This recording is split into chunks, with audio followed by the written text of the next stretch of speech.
What's up everybody, it's your boy Hokage here, welcome to the video. Today we're reviewing the 85th episode of Boruto, and without further ado, let's get into the review.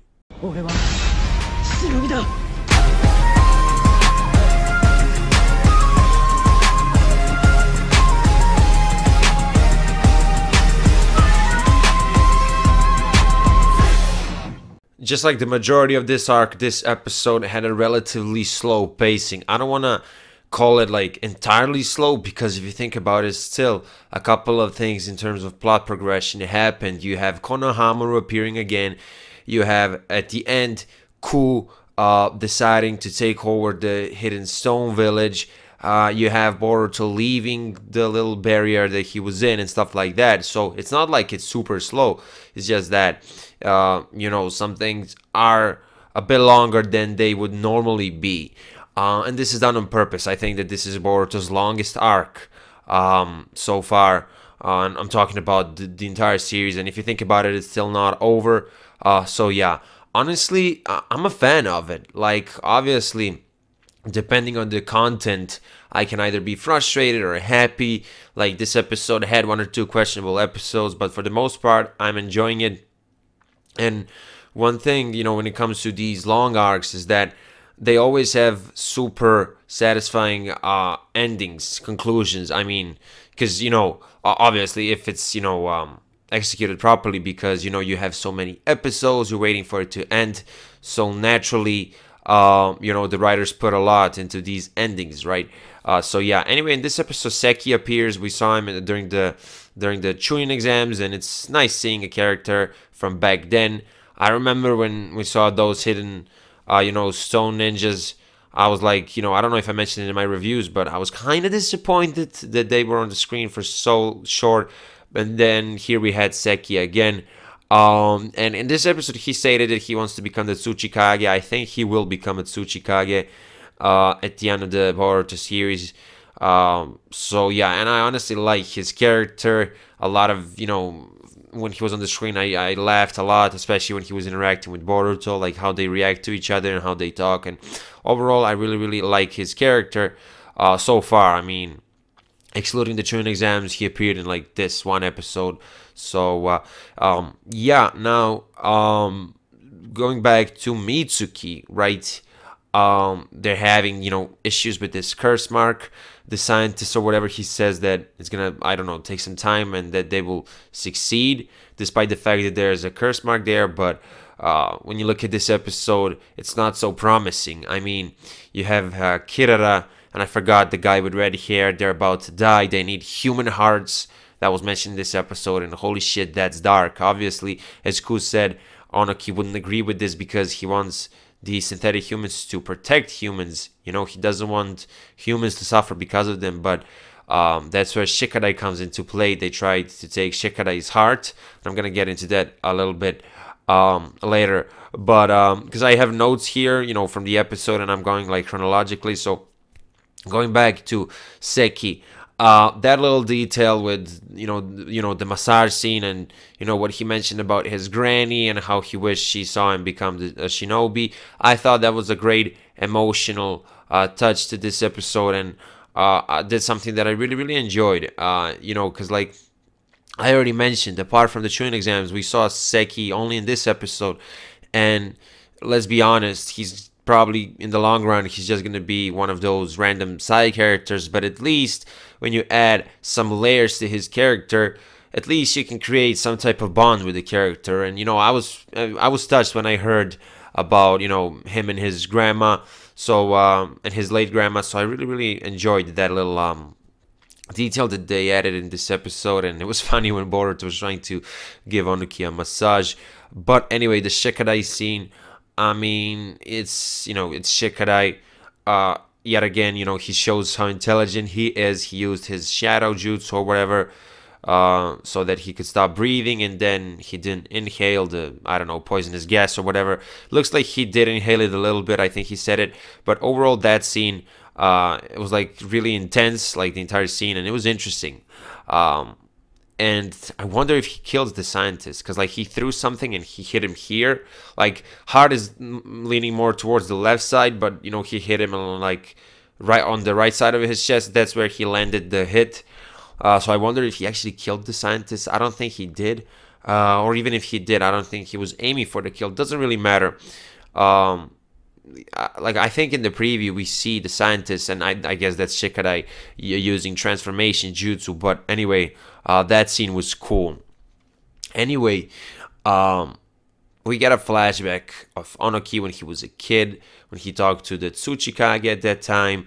Tsuchikage was telling him about excuses and about one's will, how if you abandon it, you're gonna, I don't know, find excuses, or it's gonna turn like into hatred. Overall, some nice quotes here and there. I mean, Hearthstone has been mentioned in the last episode as well. Ones who truly accept who they are can find their Hearthstone. The ones who have a strong will, ones who can be strong in these tough situations. And that's exactly what happened in this episode. At first, Seki was running away from that animal, but he came back, and because of Boruto's words, which motivated him, he decided to attack that that animal. And I think when he started saying some excuses, did Boruto say like, are you gonna make excuses or something like that? Anyway, that scene was great.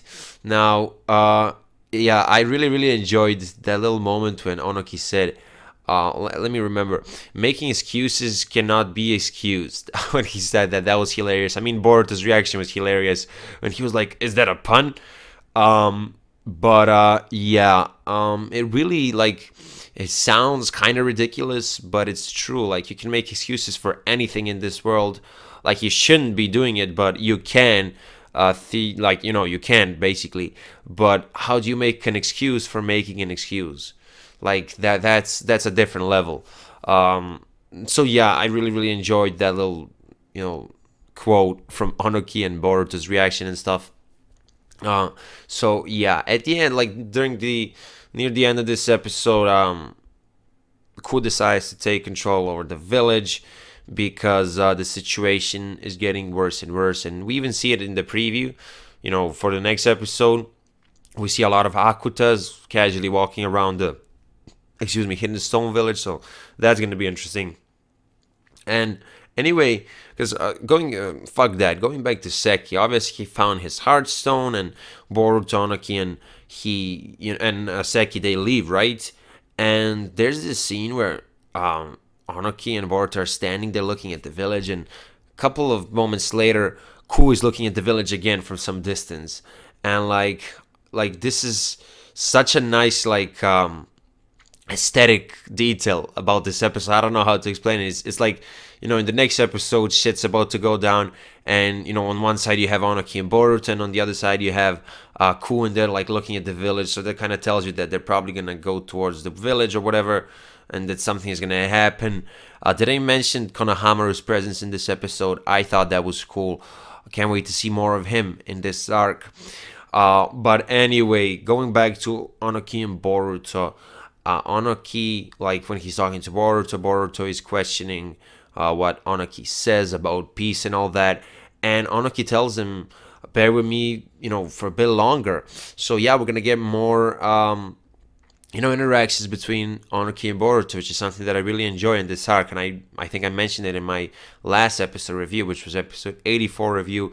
And one more thing to add is that Onoki said to Boruto, I want to show you something. So I wonder what that something is gonna be. I feel like it's gonna be something deep, something significant. Like this arc in general, like you gotta, like, this arc has a lot of deep concepts, and pacing is kind of slow, so it's not for anybody. Like, there are some people who don't like deep shit, people who simply like action and stuff like that.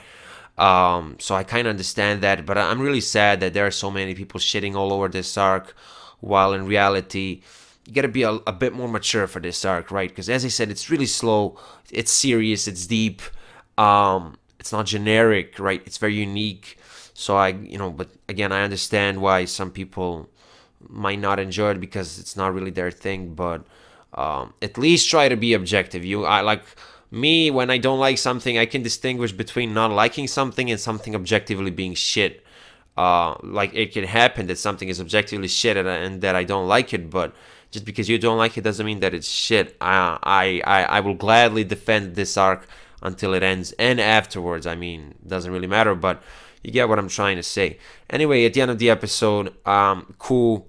He looks at his, I think, left hand, and he's starting to break down, just like Kirara and the other guy with red hair. So the process of them finding human hearts, it's gonna have to be sped up. Is somebody gonna die? Like, obviously, because Mitsuki developed like some type of bond with Seki. What if Seki starts dying and Mitsuki knows that he needs a human heart? What if he's gonna be put like in a difficult situation where he has to think like, do I save my friend by killing a human, or do I let my friend die, or whatever? Is there gonna be some psychological, some psychologically difficult decision to make? I don't know. I might be reaching right now, but we'll see what happens. Anyway, as for the rating of this episode, I'm not gonna give it a 10. I'm gonna give it a 9, just like the last episode. But the reason, behind me giving it a 9 is much different than the reason for me giving episode 4 a 9. And the only reason why I'm giving this episode a 9 and not a 10 is just because the pacing was, like, I agree that, well, not agree, I support the pacing being slow, but I feel like it could have been a bit less slow, if you get what I mean. It's not me nitpicking, it's just me being objective. But then again, these objective standards that I'm implementing in my Boruto reviews are kind of decided by me, so like I'm subjectively being objective. I don't know what I'm talking about. Anyway, guys, that was your boy Hokage, and I will see you in my next video. Bye.